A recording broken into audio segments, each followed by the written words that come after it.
Está no ar o Lições da Bíblia, o nosso encontro semanal de estudo profundo da Palavra de Deus. E hoje nós vamos continuar estudando agora a carta aos Filipenses, pensando nas razões para ter gratidão no coração e para manter uma vida de oração. É sobre isso e muito mais, o Lições da Bíblia, que está começando agora.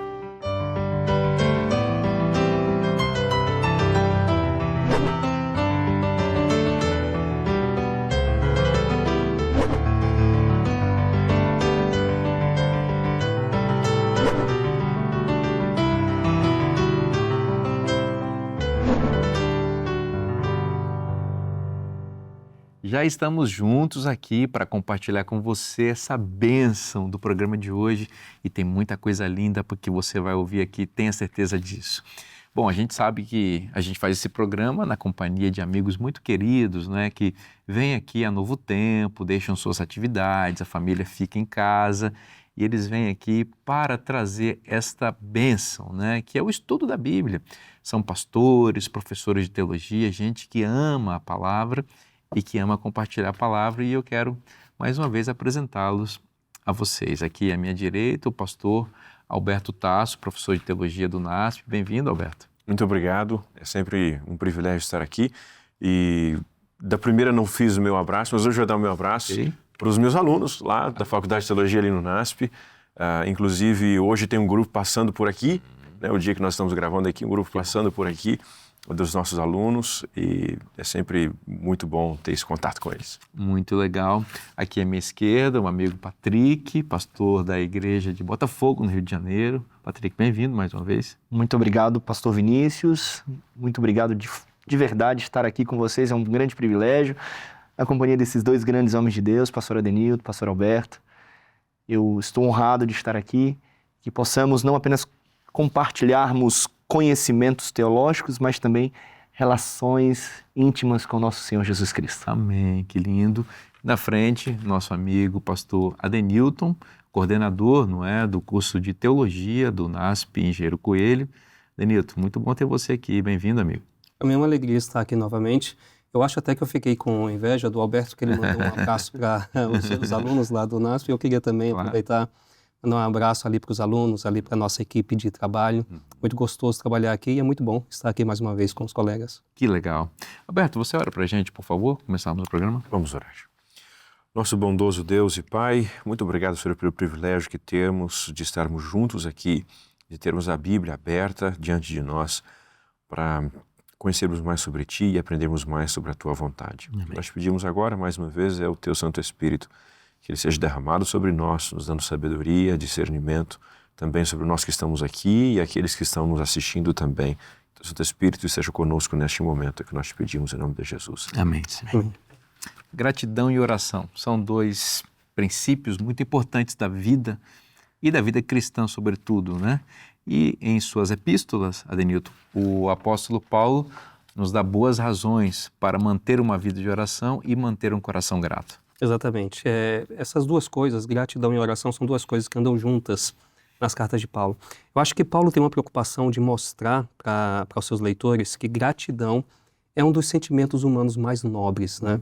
Ele fala sobre gratidão com muita frequência nas suas cartas. Inclusive, existe uma seção que é chamada de gratidão, né? As cartas de Paulo elas estão organizadas da seguinte forma. Você tem ali a introdução, onde Paulo apresenta o remetente, destinatário, a saudação. Paulo, a igreja que está em Corinto. Paulo, a igreja que está em Éfeso. Paulo, a igreja que está em Tessalônica. Graça e paz. Depois que Paulo termina essa parte, ele entra numa sessão que a gente chama de sessão de ação de graças. E isso a gente vai encontrar em todas as suas cartas. Praticamente a única exceção é a carta aos Gálatas. Paulo pula essa etapa porque ele tem uma mensagem muito direta para transmitir ali às igrejas da Galácia. Mas nós encontramos essa seção em todas as cartas de Paulo. E existe uma coisa bem interessante quando a gente observa essa seção que é chamada de sessão de ação de graças. Geralmente ela está associada à oração, porque na verdade gratidão e oração são coisas que andam juntas. Isso aqui é uma lição para nós que nós tiramos das cartas de Paulo, porque geralmente tem muita gente que quando vai orar usa a oração somente para pedir. Né? Então a oração acaba se transformando numa lista de desejos, numa lista de pedidos. Paulo nos ensina que faz parte da experiência de orar incluir gratidão, né? E isso aparece, como eu mencionei, praticamente em todas as suas cartas. A gente pode ver somente alguns exemplos. Aqui em Filipenses, no capítulo 1, no verso 3 e o verso 4, Paulo diz assim: dou graças ao meu Deus. Então ele está expressando ali sua gratidão. Dou graças ao meu Deus por tudo que recordo de vós. Coisa linda, né? Dou graças ao meu Deus por tudo que recordo de vós. Aí o verso 4 ele diz: fazendo sempre com alegria súplicas por todos vós em todas as minhas orações. Olha que coisa impressionante. Então Paulo começa dizendo: dou graças ao meu Deus por tudo que recordo de vós, e ele faz isso, ele diz, em todas as suas orações. Ou seja, fazia parte da oração de Paulo, um elemento extremamente importante da oração de Paulo era o elemento da gratidão. E como eu mencionei, isso acontece aqui em Filipenses, vai acontecer em outras cartas. Eu quero dar mais um exemplo. Se a gente for aqui para Romanos, capítulo 1, e os versos 8 a 10. Romanos, capítulo 1, versos 8 a 10. Então você tem aqui uma introdução, né, dos versos 1 a 7, remetente, destinatário e saudação, praticamente é isso. Aí o verso 8 começa essa sessão que a gente chama de sessão de gratidão ou ação de graças. E aí ele diz assim no verso 8: primeiramente, dou graças a meu Deus. Olha só, coisa linda. Primeira coisa que ele faz, ele vai orar. Primeira coisa que ele faz, dou graças ao meu Deus, mediante Jesus Cristo, no tocante a todos vós. Veja que é muito semelhante ao que está acontecendo em Filipenses, porque lá ele está agradecendo assim, pelas coisas que ele recorda dos irmãos. Então, dou graças ao meu Deus, mediante Jesus Cristo, no tocante a todos vós, porque em todo o mundo é proclamada a vossa fé. Porque Deus, a quem sirvo em meu espírito no evangelho de seu Filho, é minha testemunha de como incessantemente faço menção de vós em todas as minhas orações. Então, exatamente a mesma coisa que está acontecendo lá em Filipenses. Paulo está grato a Deus pelas suas ovelhas. Paulo é aquele tipo de pastor que ama as suas ovelhas, ora por elas, e ele tem gratidão no coração pelo privilégio que ele tem de cuidar dessas pessoas, e ele diz que ele faz isso em todas as suas orações. Ou seja, gratidão e oração são coisas que não se separam. A gente também pede coisas a Deus em nossas orações, mas Paulo está nos ensinando que a gratidão é um elemento indispensável na nossa oração. Extraordinário isso, perceber a conexão entre esses dois elementos tão importantes da fé, né? Gratidão e oração. E em especial em Filipenses, eu penso que o tema central da carta, que é a alegria cristã, também tem direta relação, especialmente com a gratidão. Porque diferentemente da nossa cultura e nossa língua, em que nós associamos o conceito de gratidão com obrigação, e daí a palavra obrigado, que é a palavra que a gente usa para agradecer, a gente se coloca obrigado a retribuir algo. A gratidão bíblica, e é essa que Paulo aqui se refere, é uma gratidão que está relacionada com um sentimento profundo de alegria por algo que você recebeu, especialmente da parte de Deus. Não é algo que você tem condição de retribuir ou que você esteja obrigado a retribuir, mas é um sentimento profundo de alegria que se expressa em graças, né? Amém. Em uma expressão de gratidão. E aí, Alberto, o que nós temos aí? Interessante, como o Adilton muito bem mencionou, nessa sessão de gratidão, normalmente é uma oração, né? Paulo incluía orações. A escritora cristã Ellen White diz que a oração é abrir o coração a Deus como a gente conversa com um amigo, como a gente fala com um amigo. E às vezes a gente corre o risco de ter muitas formalidades na oração. Mas Paulo, ele ora e ele escreve a oração. Há muitas maneiras de orar. Então você ora fechando seus olhos e levando o pensamento a Deus. Você ora em público, numa celebração de culto, como nós oramos aqui, em comunidade. Você ora em família, certo?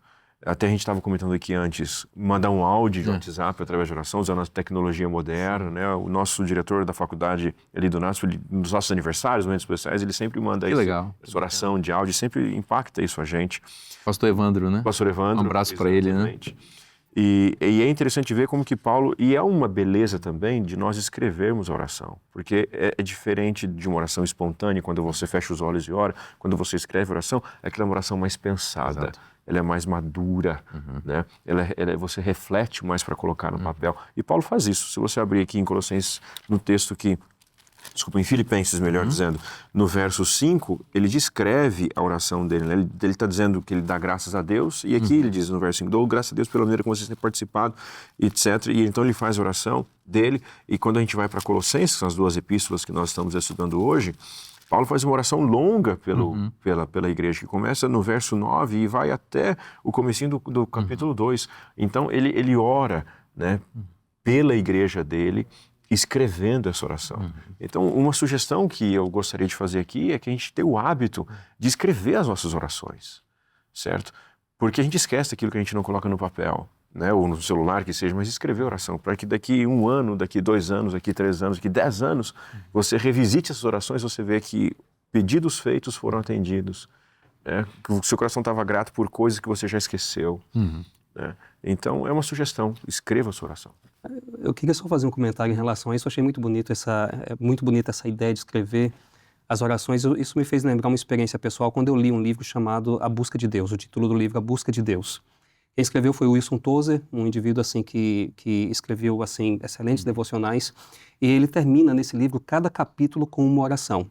No primeiro capítulo tem uma oração tão bonita que eu acho que eu decorei, vou mencionar. Ele diz assim: Pai, quero conhecer-te, mas o meu covarde coração teme desistir de seus brinquedos. Não consigo afastar-me deles sem sangrar em meu íntimo, nem tento esconder de ti o pavor que sinto desse afastamento. Achego-me tremendo, mas me achego. Por favor, remove de meu coração todas aquelas coisas que há tanto tempo acalento e que se tornaram parte de meu próprio ser, para que tu venhas e habites ali sem um rival. Que tu então tornes glorioso o lugar onde repousam teus pés, e o meu coração não terá a necessidade do sol, porque tu serás a luz e não haverá mais trevas. Que lindo. Extraordinário. Oração escrita. Então, veja, se ele não tivesse escrito essa oração, não teria provocado impacto na minha vida a ponto de eu ler esse texto tantas vezes e chegar a memorizar. Né? Então, essa ideia de escrever as orações, eu até, Alberto, eu acrescentaria algo mais. Escrever os nossos pensamentos quando a gente está meditando na palavra de Deus. É gostoso depois, esses dias, por exemplo, eu estava lendo o que eu escrevi sobre o Salmo 46 e aquilo me consolou. Sabe, uma coisa que eu escrevi num momento lá de meditação, voltei àquele texto, aquilo me consolou. Então, esse hábito de escrever as orações, escrever os pensamentos, eu acho que é uma coisa muito interessante. Se Davi não tivesse escrito suas orações também, nós não teríamos os Salmos, né? O Salmo 23, por exemplo, né? Que parte dele é uma conversa direta com Deus, né? Ainda que eu ande pelo vale da sombra e da morte, não temerei mal algum, porque tu estás comigo, a tua vara e teu cajado me consolam, né? E aí, Patrick? Nós podemos perceber que gratidão e oração são virtudes dos crentes, dos santos em Jesus Cristo. Aqueles que são salvos em Jesus, eles têm esse sentimento de agradecer e de também orar. E todos esses convites que estamos fazendo aqui, escreva suas orações, relembre tudo aquilo que o nosso Senhor fez por você em tempos atrás, é para dizer que nós temos um Deus maravilhoso e bondoso. E Paulo vai dizer, eu estou certo. Ele tinha uma convicção no seu coração de que aquele, o consumador de todas as alegrias, de todas as benfeitorias, o consumador, ele está conosco em todos os momentos e há uma consumação. Ele vai terminar a boa obra. Nós não vivemos na trajetória da vida blindados, incólumes das vicissitudes da vida. Em algum momento vamos passar por adversidades, é verdade. Mas temos uma certeza de que o Senhor Jesus Cristo, está conosco em todos os momentos da história. E aí ele vai continuar dizendo, inclusive no verso 5, pela vossa cooperação no Evangelho, desde o primeiro dia, ele está escrevendo essa oração, essa carta de amor, de afeto aqui aos filipenses, e ele vai agradecer agora, ele vai mencionar a gratidão que ele tinha por esses crentes, por esses irmãos, pela cooperação em suas cadeias, com apoio financeiro. Eram recursos sendo enviados, como bem o pastor Alberto mencionou, as prisões eram financiadas, elas tinham que ser pagas. E esses irmãos queridos de Filipenses estavam, da igreja que estava em Filipos, estavam enviando recursos. Isso é extraordinário, porque Paulo não se esquece dos feitos, das benfeitorias dos seus irmãos em Cristo. E os nossos irmãos em Cristo também não estão esquecendo dos líderes, daqueles que estão expandindo com o Evangelho. Então isso é algo poderoso de ser visto na palavra de Deus nesse momento. É muito bonito isso aí. Assim, isso me fez lembrar, Patrick, que você estava comentando, as razões pelas quais Paulo se sente grato. Né? Eu acho que isso aqui é um ponto muito importante para a gente mencionar também. Né? Por exemplo, uma pessoa, digamos, ela ganhou um carro no sorteio, ela vai ficar super feliz, né? Ou ganhou uma casa, não sei, de alguém, ou outras coisas, ganhou um celular de alguém da família, um sorteio. Então, Paulo expressa suas razões para gratidão. E eu acho muito interessante isso, porque as razões pelas quais Paulo se sente grato, basicamente são razões espirituais e missionárias. Eu fiz aqui um levantamento rápido. Existem muitas coisas pelas quais Paulo é grato, mas eu acho que a gente poderia resumir em 3 coisas. Número 1, Paulo se sente grato pela fé e amor dos irmãos. Ele expressa isso em Romanos 1:8, em 1 Tessalonicenses 1, 2 e 3, em Colossenses 1, 3 e 4.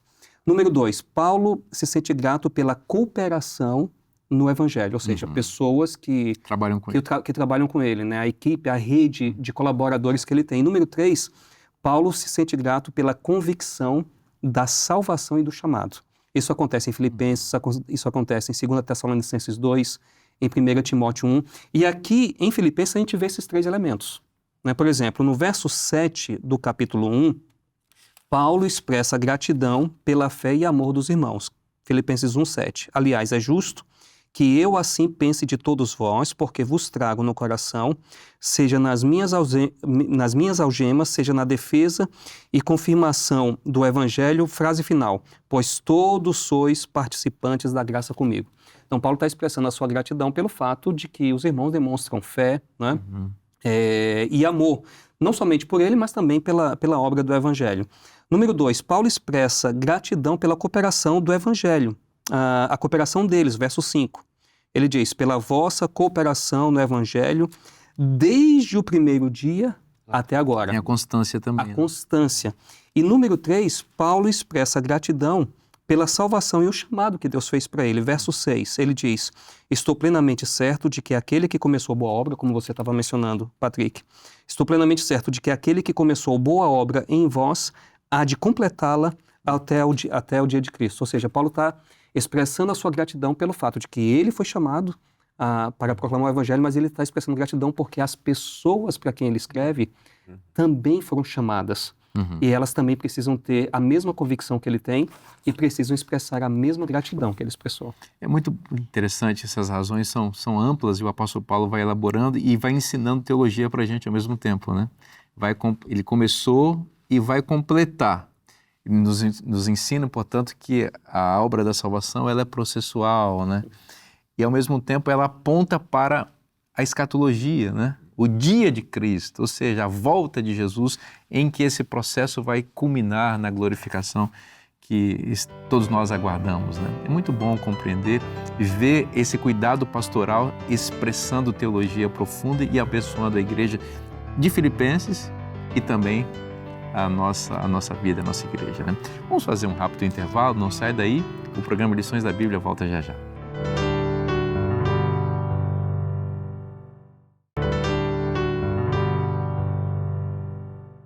Já estamos de volta agora para o segundo bloco do programa Lições da Bíblia de hoje, que está uma bênção, né? Falando em bênção, quero falar sobre o Espírito Santo, que é o tema da revista Esperança, edição especial, exatamente Espírito Santo, o Deus dos bastidores. Essa revista está imperdível para você que quer conhecer mais a terceira pessoa da Trindade, que aparece ao longo de toda a Bíblia como um agente divino na transformação da nossa vida, modelando o nosso ser à imagem, a semelhança de Jesus Cristo. E como é dito aqui no título, nos bastidores, né?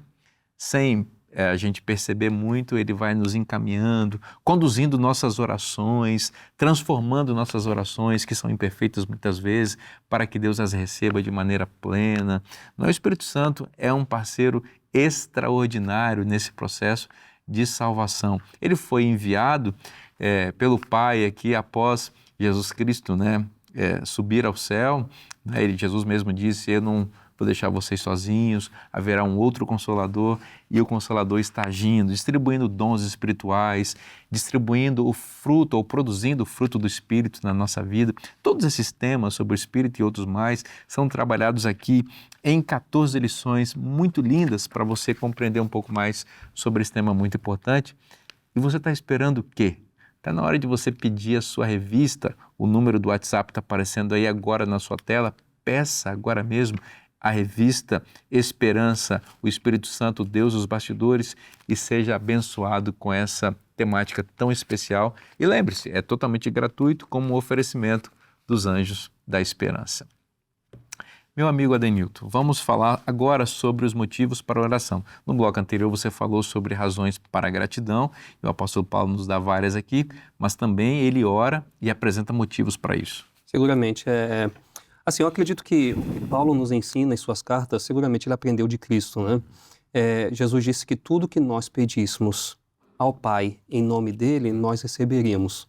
Mas é claro que aquilo que a gente pede a Deus tem que estar de acordo com a vontade de Deus, né? E aquilo que Paulo pede sempre está de acordo. Está de acordo com a vontade de Deus, com exceção de quando ele pediu para Deus remover o espinho na carne. Deus disse: não, Paulo, isso aí não. Minha graça te basta. Mas quando nós fazemos uma análise dos pedidos de oração de Paulo, nós observamos que os pedidos de oração estão muito ligados com os motivos de gratidão também, são motivos espirituais. Eu acho que a gente poderia resumir esses pedidos em 3 áreas. Paulo pede por discernimento espiritual, ele pede por crescimento espiritual e ele pede também santificação e proteção para os crentes. Nós vimos exatamente isso no texto de Filipenses, capítulo 1, versos 9 a 11, um texto que nós estudamos essa semana. Eu gostaria de trazer alguns pontos aqui sobre o texto. No verso 9, Paulo diz assim: e também faço esta oração. E aí ele agora vai mencionar qual é a oração: que o vosso amor aumente mais e mais em pleno conhecimento e toda a percepção. Essa expressão aqui, toda a percepção, nos faz pensar que Paulo está orando por discernimento espiritual. Ele queria que a sua audiência tivesse discernimento espiritual para entender as coisas. Mas nesse mesmo verso, ele também menciona um pouco antes, né, quando ele diz que o vosso amor aumente mais e mais em pleno conhecimento. Ou seja, Paulo quer não somente discernimento espiritual para os crentes, Paulo quer também crescimento. Não adianta somente a gente receber uma mensagem se a gente não cresce a partir dela. Então, Paulo queria crescimento, que o vosso amor aumente mais e mais em pleno conhecimento. Mas no verso 10, ele diz assim: para provardes as coisas excelentes e serdes sinceros e inculpáveis para o dia de Cristo. Ou seja, esse crescimento acontece até o dia de Cristo. Nós podemos chamar isso de santificação. Isso me faz lembrar um pensamento de um livro que eu li há algum tempo atrás. O autor é Alan Redpath. E ele diz o seguinte: a conversão de uma alma é obra de um instante, mas a formação de um homem santo é um processo que dura a vida inteira. E Paulo tinha consciência disso. Então, por isso que ele queria que os seus membros, que as suas ovelhas, tivessem discernimento espiritual, crescessem espiritualmente, e que esse processo durasse até o dia da vinda de Cristo. E a gente vê isso não somente em Filipenses. Assim, se a gente mencionar outras cartas, se a gente ler a seção de oração de graças em outras cartas, nós vamos ver que os mesmos motivos estão lá. Por exemplo, a gente vê Paulo orando sobre discernimento espiritual em Efésios 1:17, Colossenses 1:9, orando por crescimento espiritual em Efésios 3:16, em 2 Tessalonicenses 1:11, e orando por santificação em 1 Tessalonicenses 5:23, Colossenses 4:3 e 4. Então parece que esses 3 elementos faziam parte da vida de oração de Paulo.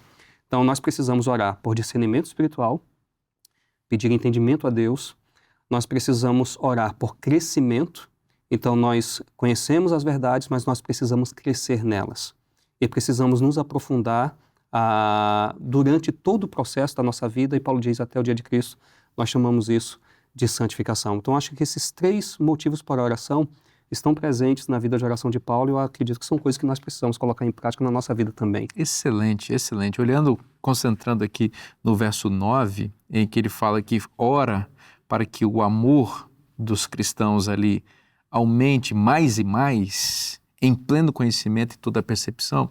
Aqui tem uma teologia muito profunda que, na minha opinião, está ligada à teologia do grande conflito. O amor, ele só cresce em nós quando o nosso conhecimento a respeito do que está nos bastidores dessa grande guerra cósmica é revelado para nós. Quando a gente entende que tudo começou quando o caráter de Deus foi ameaçado, Deus não é amor. E aí a gente vê que Deus, ao longo de toda a história, está provando cada dia o seu amor por nós. E quando a gente vê que Deus nos ama e que Ele fez tudo por amor, o nosso amor por Ele cresce. Então isso só é possível quando a gente conhece e discerne essas coisas. Quando a gente está no escuro, achando que a vida é essas coisas do dia a dia, o cotidiano, essas coisas palpáveis, visíveis, tangíveis, a gente não percebe Deus nem o seu amor por nós. Mas quando o conhecimento de Deus e o discernimento das coisas espirituais elas são presentes na nossa vida, a gente entende quem é Deus e aprende a amá-lo mais, né? Aprende a amá-lo mais. Nós vamos com quem agora? Contigo? Beijo, vamos seguir os versos, né? Você fez a análise dos versos 9 até o verso 11 e o nosso guia de estudos avança dos versos 12 em diante. Ok. Agora, Paulo, ele termina essa parte de oração e agora ele começa a epístola pastoral. Ele está compartilhando agora com a igreja de Filipe o que está acontecendo com ele. E aí eu quero ler com vocês Filipenses capítulo 1, dos versos 12 em diante. Diz assim, olha, quero ainda, irmãos, que saibam as coisas que estão me acontecendo. Tem até contribuído para o progresso do Evangelho. Está dizendo, olha, minha prisão, minha perseguição, tudo isso tem contribuído para o Evangelho, né? Então, é a ideia de que ele mesmo, o próprio Paulo havia escrito antes, de que todas as coisas podem cooperar para o bem, né? Essa palavra progresso é interessante porque ele está pensando quase abrindo a estrada, né? Um elemento até quase que bélico, militar aqui nessa palavra. Isso, ele vai mencionar de luta espiritual aqui, de alvo, de corrida, né? Então, essa ideia de avanço, né? De avançar. Continua. De maneira que toda a guarda pretoriana e todos os demais sabem que estou preso por causa de Cristo. Ele está dizendo de que a prisão dele levou o evangelho para pessoas que não conheceriam antes. Ele continua. E os irmãos, em sua maioria, estimulados no Senhor por minhas algemas, ousam falar a palavra por mais coragem. Ou seja, a prisão... Deixou o pessoal corajoso. Deixou corajoso, motivado, né? Parece que o efeito foi o oposto do esperado, né? A prisão foi feita para calar Paulo. Mas, na verdade, ao invés de calar Paulo, motivou a igreja, ocorreu um reavivamento na igreja por causa da prisão de Paulo. E aí ele continua dizendo, é verdade, verso 15, é verdade que alguns proclamam Cristo por inveja e rivalidade, mas outros fazem de boa vontade. E ele diz no verso 16, estes fazem por amor, sabendo que estou incumbido da defesa do Evangelho. Verso 17, aqueles, porém, que pregam a Cristo por interesse pessoal, não de forma sincera, pensando que assim podem aumentar meu sofrimento na prisão. Mas que importa? Uma vez que, de uma forma ou outra, Cristo está sendo pregado, seja com fingimento, seja com sinceridade, também com isso me alegro. Sim, sempre me alegrarei. Então, Paulo está fazendo aqui um paradoxo de o mesmo Cristo ser pregado por motivações corretas, por amor, ele diz, e por motivações egoístas de interesse pessoal. E há duas lições espirituais dessa ideia aqui. A primeira é de que nós temos que estar preocupados com nossas intenções. O antigo professor da Andrews, um sul-coreano chamado Sakai Kubo, ele fez uma coleção de sermões. O título de sermões era Calculated Goodness, ou seja, bondade calculada. Era o sermão principal dele. E nesse sermão, qual é a ideia dele? De que muitas vezes nós fazemos o que é certo pela motivação errada. Então, às vezes, alguém nos bondade pede... calculada. A bondade calculada. Então, alguém às vezes pede uma ajuda, um missionário, por exemplo, e a gente não quer ajudar. A gente está com vergonha de alguém saber que eu não quero ajudar. Na nossa experiência pastoral, muitas vezes acontece isso, né? A gente está na igreja, há uma movimentação, mas se o pastor não ajudar, como é que o pastor não vai ajudar? E às vezes a gente ajuda com o coração... não com motivação correta.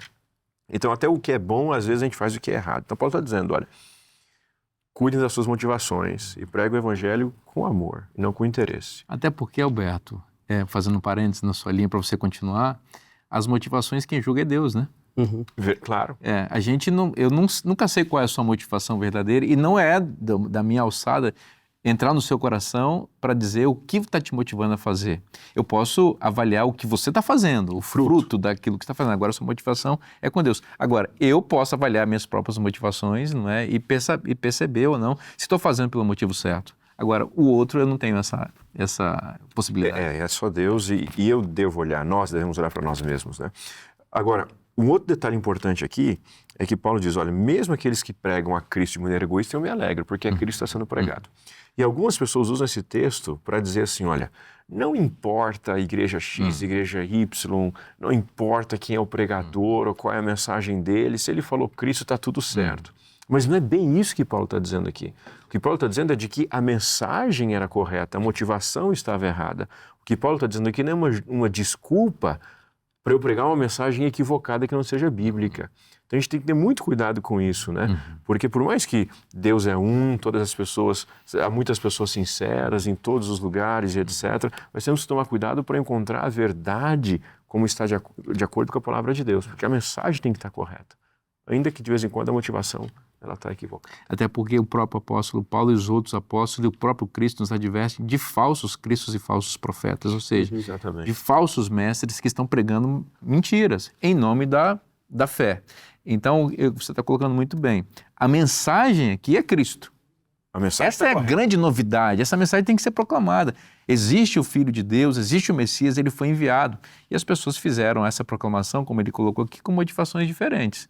Agora, se o nome de Cristo está sendo pregado e o Cristo correto está sendo anunciado, independente da motivação, eu me alegro com isso. Agora, não me venha com falsos cristos ou falsas mensagens, porque isso eu não vou aceitar, o apóstolo Paulo jamais aceitou, né? Exatamente. Essa questão de motivação me chamou a atenção aqui um ponto, quando você estava lendo o texto, eu observei aqui que no verso 16 aparece novamente a palavra amor, né? Paulo faz novamente referência a amor, e no verso 9 ele fala sobre o amor, e parece que ele está fazendo uma relação entre amor e conhecimento. Eu lembro até que você mencionou essa relação entre amor e conhecimento. Isso me fez lembrar uma experiência. Eu tenho uma gatinha lá em casa. Eu gosto de bichinhos de estimação. Eu gosto de gato, gosto de cachorro. E a gente tem uma gatinha lá em casa que se chama Luna. Não vou mandar um abraço para ela, né? Mas a gente ama a Luna, né? A nossa gatinha. E tem uma coisa interessante, às vezes eu me aproximo da Luna assim, para fazer um carinho, né? Para cuidar ali, para colocar no colo. Mas às vezes ela está assustada, né? E outro dia eu estava tentando me aproximar da gata e me veio um pensamento. Eu pensei assim, se ela me conhecesse, ela saberia que eu não quero fazer mal. Né? Então, essa ideia de relação entre amor e conhecimento, quanto mais a gente conhece a Cristo, mais a gente admira o caráter de Cristo e mais nós vamos amá-lo.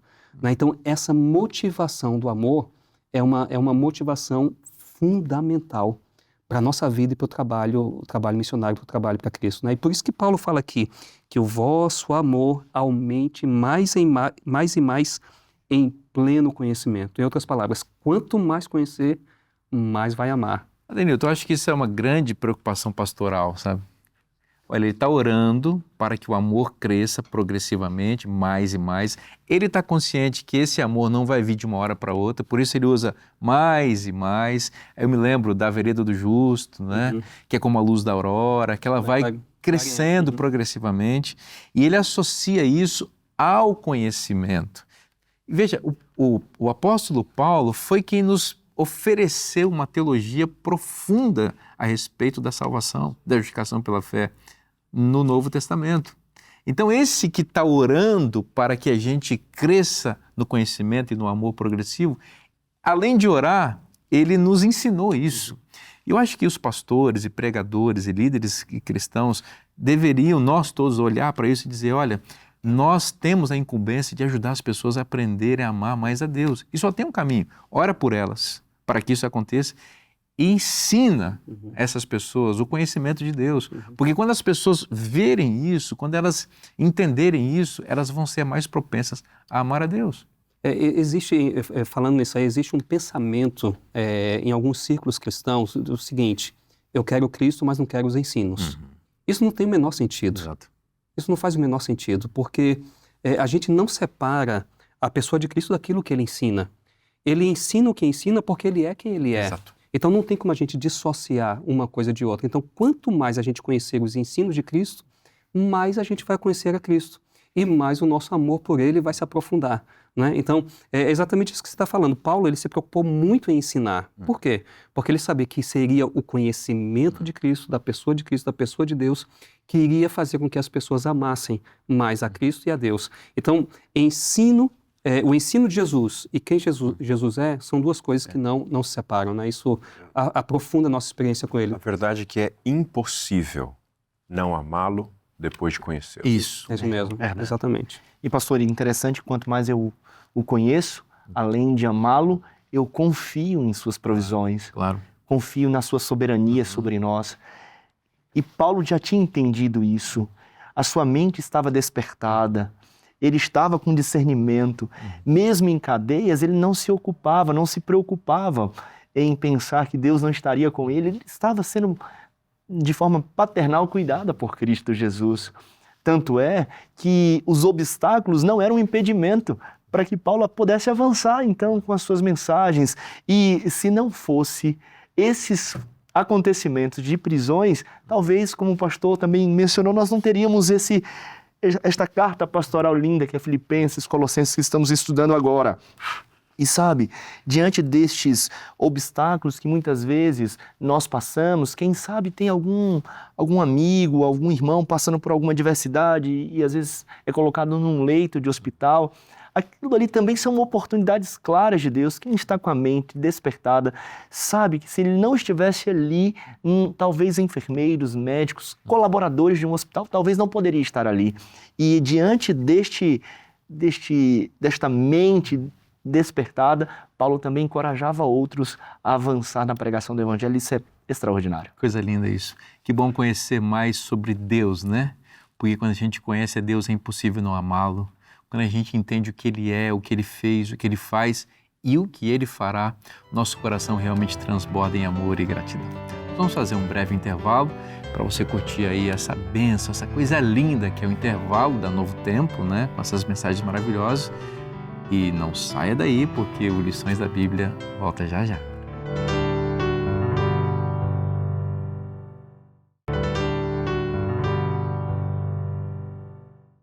Nós já estamos de volta agora para o último bloco, mas como está passando rápido esse programa, né? A gente nem está vendo de tão gostoso que está conversar com você sobre a Palavra de Deus. Muito obrigado pela sua companhia, pela sua presença conosco ao longo dessa temporada, em especial hoje, né? Estudando esse tema tão bonito, né? Que é gratidão e oração.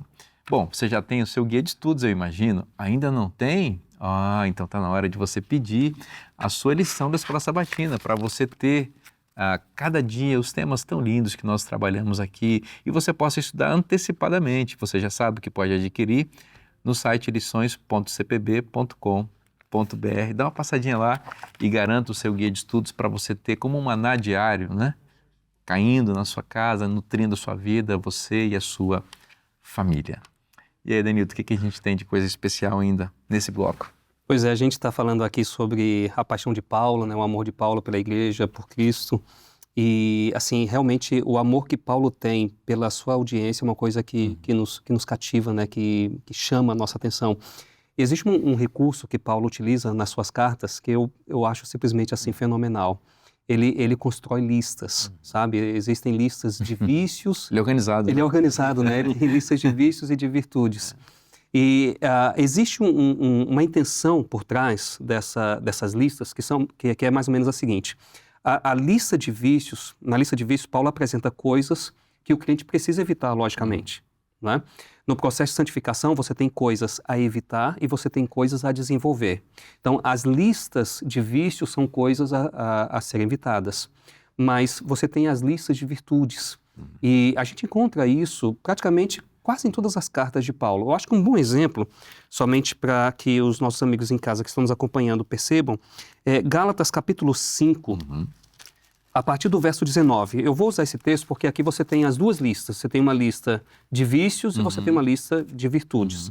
Então veja que aqui no capítulo 5, Paulo diz assim: ora, as obras da carne são conhecidas e são, começou a lista, prostituição, impureza, lascívia, idolatria, feitiçarias, inimizades, porfias, ciúmes, iras, discórdias. Você tem que respirar fundo para terminar, não é? Dissensões, facções, invejas, bebedices, glutonarias. E aí continua. Aí o verso 22, aí ele começa dizendo assim, mas, né, mas, ou seja, você tem uma coisa aí que você deve evitar, né, e agora ele vai introduzir aquilo que a gente precisa desenvolver. O fruto do Espírito é amor, alegria, paz, longanimidade, benignidade, bondade, fidelidade, mansidão, domínio próprio. Contra essas coisas não há lei. Então isso aqui é um exemplo, nós temos aqui um exemplo de uma lista de vícios e uma lista de virtudes. Tem uma lista de virtudes que é muito conhecida de todos nós, que é aquela que ele apresenta no final de 1 Coríntios, né? Agora permanece esses 3, a fé, a esperança e o amor. Porém, o maior deles é o amor. Então, parece que tudo que Paulo apresenta em termos de virtudes, tudo se resume nessas 3 virtudes, fé, esperança e amor. E quando ele está escrevendo aos Colossenses, ele traz tudo isso à tona, né? Aqui em Colossenses capítulo 1, e os versos 4 e 5, nós temos o seguinte: desde que ouvimos da vossa fé em Cristo Jesus e do amor que tendes para com todos os santos. Verso 5, por causa da esperança que vos está preservada nos céus, da qual antes ouvistes pela palavra da verdade do Evangelho. Então nós temos aqui essas 3 virtudes, nós temos fé, nós temos esperança, nós temos amor. E aí eu volto novamente para aquilo que Paulo fala lá em Coríntios, porque ele diz, permanece esses 3, a fé, a esperança e o amor, mas o amor é o maior. Por que será que Paulo está dizendo que amor é maior? Hoje nós precisamos de fé para viver. Nós precisamos de fé. No mundo que nós vivemos, nós precisamos de fé. Mas um dia a nossa fé vai ser substituída pela visão. A gente vai contemplar tudo. Nós vamos contemplar a Deus face a face. Então, fé é algo necessário para esse momento que nós estamos vivendo. Confiança é lógico que a gente vai continuar desenvolvendo confiança em Deus na eternidade, não é? Não é que a fé vai deixar de existir. Ela deixa de existir na função que ela existe hoje, né? Mas a gente vai desenvolver a nossa confiança em Deus eternamente. A esperança, hoje nós estamos esperando por algo que vai vir. Mas um dia, tudo vai acontecer. Um dia nós vamos ver Jesus voltando nas nuvens dos céus. E aí Paulo diz que o amor, voltando à ideia do bloco anterior, né, porque a gente lembra que Paulo menciona amor 2 vezes como uma motivação para a pregação do Evangelho, ele diz que o amor é maior, porque é interessante, o amor é aquele que praticamente nos ajuda a entender a natureza de Deus, como João disse, né? Deus é amor. Deus é amor, não é? E é interessante, eu gosto muito, tem 2 livros que eu aprecio, que é o livro Patriarcas e Profetas e o livro Grande Conflito. E o Patriarcas e Profetas começa com a frase Deus é amor, e o Grande Conflito termina com a frase Deus é amor. Então, Paulo apresenta, e não somente Paulo, os outros profetas também apresentam o amor como uma grande motivação da vida, né? Então, e Paulo faz isso aqui em Colossenses. Esses 2 livros que você citou, esse exemplo é extraordinário porque eles fazem parte de uma série de 5 livros. E o primeiro livro é o Patriarcas e Profetas, que começa com essa expressão que você mencionou, Deus e amor. E o Grande Conflito é o último livro da série, que termina exatamente com essa frase, Deus é amor. E a autora desses 5 livros está contando a história da redenção, o grande conflito entre Cristo e Satanás. E quando ela emoldura essa história toda, que é a história da Bíblia, é o comentário inspirado da Bíblia, nós percebemos que o resumo de tudo é isso. Deus é amor. Amém. Se a gente esquecer de tudo que aprendeu sobre a Bíblia, sobre a religião, sobre a fé, uma coisa a gente nunca pode esquecer, porque é o fundamento de tudo. Deus é amor. Se esse suprassumo do Evangelho estiver no nosso coração, com implicações práticas na nossa vida, nós estaremos salvos. Amém. Eu não tenho dúvida disso. Amém. Que extraordinário, né? Mesmo aqui, estudando neste contexto que estamos aqui, quando lemos a palavra de Deus, nosso coração bate mais forte. O pastor mencionou a carta do amor, a primeira carta aos Coríntios, capítulo 13. Esta carta nós utilizamos em pregações para casamentos, mas nós temos que olhar com muito carinho para ela, porque é uma carta apologética. A igreja de Coríntios era uma igreja desafiadora. E eles ficavam ensoberbecidos pelos dons, pelas virtudes que eles possuíam. Então, Paulo agora vai escrever este capítulo todo falando sobre o amor. E dizer que o amor não não se ufana, quem ama não se enche, não se ensoberbece. É uma correção clara. E ele vai avançar agora em suas cartas e também falando aos colossenses, mesmo não tendo visto esses queridos face a face, ele vai lembrar, vai despertar as mentes dos irmãos, dos membros da igreja de Colossos, que toda boa dádiva, que todo dom, que todo fruto que existia por parte da igreja era um dom de Deus. Exato. Que eles não deveriam ficar ensoberbecidos por isso, mas pelo contrário, tudo agradecer ao Deus Todo-Poderoso das virtudes. Maravilhoso isso, né? E esse é um grande motivo de gratidão que o apóstolo apresenta em relação à igreja. Essas três virtudes que vocês destacaram muito bem, né? A fé, a esperança e o amor. De fato, veja que Paulo é um grande pastor, Alberto, porque ele está realmente preocupado com o fundamento da vida cristã dos seus discípulos, da sua igreja, né? Se uma igreja tem fé, ela entende o processo da salvação. Nós somos justificados e salvos pela graça mediante a fé. Então, é fundamental que se tenha fé. Por isso ele agradece, porque esses colossenses, eles têm fé. Se uma igreja tem amor, ela entende o fundamento mais profundo sobre o qual está erigida a vida cristã. É o amor de Deus e a nossa resposta a Deus também em amor, que deriva em obediência, em discipulado, em serviço. Tudo é por amor. E se tem esperança, essa igreja sabe que a vida dela não é aqui. Ela está de passagem, ela é peregrina, caminhando ou se encaminhando para o cumprimento dessa esperança, o cumprimento da promessa, né? Então, o apóstolo, ele realmente agradece por algo realmente essencial na vida da igreja, né? Exatamente. E é interessante de que Paulo, ele enfatiza, além dessas três virtudes, Paulo está sempre e constantemente trazendo à tona a importância do conhecimento, né? O conhecimento do que é o amor. Porque existem muitos amores. Qual é o amor correto, né? Existiam muitas fés. Qual é a fé correta? Né? Existiam muitas esperanças. A esperança de César, a esperança do povo judeu de um Messias guerreiro. Mas qual é a verdadeira esperança? Então, ele está sempre dizendo sobre amor.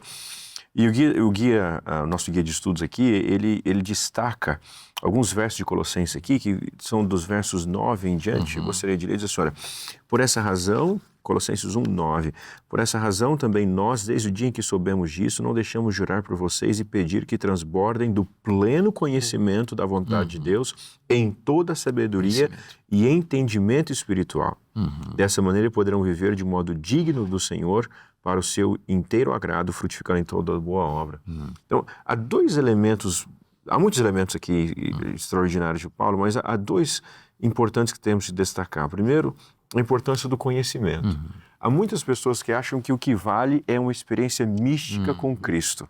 É o que Cristo provoca no meu coração, é o que eu sinto, então eu vou à igreja para eu ter um encontro somente místico com Cristo. Parece que Paulo não era muito adepto a essa ideia, porque ele está orando para que eles tenham conhecimento. É fundamental. Então, para os nossos ouvintes e telespectadores, seja no YouTube, na internet, hoje tem muitos meios de acompanhar Novo Tempo, fica um apelo para que nós sejamos cristãos que buscam o conhecimento da verdade, conforme revelada na palavra da verdade, como o próprio Paulo chama a Bíblia, né, de palavra da verdade aqui em Colossenses, em alguns versos anteriores. Então, é a palavra da verdade. Então, essa ideia de conhecimento é fundamental. Nós precisamos ser cristãos que buscam o conhecimento de Deus. Interessante. E você ia terminar, né? Apenas outro detalhe aqui, só que esse conhecimento, ele não é um fim em si mesmo. Porque isso daí é outro perigo, né? Tem aquele que não quer conhecer e que só quer sentir. E tem aquele que não quer sentir e só quer racionalizar e busca o conhecimento como fruto em si mesmo. Paulo diz assim, olha, eu quero que vocês tenham pleno conhecimento para viver de modo digno e frutificar. Fantástico. A verdade, ela é obrigatoriamente santificadora. Em outras palavras, a verdade sempre vai causar uma mudança no meu estilo de vida, na maneira que eu vivo, na maneira que eu me comporto, na maneira até que eu como, que eu me visto. há uma transformação quando eu encontro com a verdade. Muito bom. Verdade. E aqui nesse texto, que eu queria mencionar, é que Paulo é muito específico em relação a que tipo de conhecimento ele está se referindo. Né? Ele fala assim, pleno conhecimento da sua vontade. Ou seja, Paulo está dizendo, a gente precisa ter pleno conhecimento da vontade de Deus. E onde é que a gente encontra a vontade de Deus? Nas Escrituras. Aqui, na palavra. É o Né? único lugar. É o único lugar que a gente pode encontrar, né, o conhecimento da vontade de Deus. E como é que a gente faz isso? Até aqui no Guia de Estudos menciona a obra do Espírito Santo. Né? Então, alguém disse certa vez que a Bíblia é o único livro antigo que a gente lê e a gente lê ao lado do autor. Né? Porque o Espírito Santo está ali para nos conduzir. Então, essa questão de conhecer a vontade de Deus é uma coisa que a gente precisa levar muito a sério, porque isso vai impactar absolutamente tudo que a gente faz na vida. Eu lembro da história uma vez, contando uma história, o pessoal estava numa igreja ouvindo um sermão. E aí o pastor estava dizendo que foi comprar um carro. E ele esqueceu de orar para saber se era da vontade de Deus ou não comprar aquele carro que ele iria comprar. E ele disse que não orou, ele esqueceu de orar. Comprou o carro e disse que poucas semanas depois deu um problema no motor e ele perdeu o carro. E aí ele aprendeu o seguinte, ele disse, a partir de agora, toda vez que eu for comprar alguma coisa, eu vou orar, porque ele comprou o carro e bateu o motor do carro. E aí ele disse, agora quando eu vou comprar um sapato, eu oro, porque se eu não orar, pode ser que bata o motor do sapato. Então, assim, eu nunca esqueci essa experiência. Eu acho que é uma coisa que a gente precisa realmente levar a sério, conhecer a vontade de Deus por meio da palavra. A palavra de Deus é poderosa, é preciosa. Ela revela o plano de Deus, o amor de Deus e tudo aquilo que Deus espera para a nossa vida, instigando o nosso coração a ter fé, esperança e amor, que são os fundamentos mais sólidos sobre os quais nós podemos edificar a nossa vida, a nossa confiança em Deus, a nossa esperança no cumprimento da sua promessa e conhecendo a Deus profundamente para amá-lo, entendendo o seu amor por nós. É tudo isso que a gente tem quando a gente estuda a Bíblia. Portanto, abra-se para conhecer a palavra de Deus, faça da Bíblia o centro da sua vida e você vai aprender a amar mais a Jesus. Essa bênção está na Bíblia, e se está na Bíblia, é bom para você. Te espero na próxima semana, que Deus te abençoe muito, um forte abraço e até lá.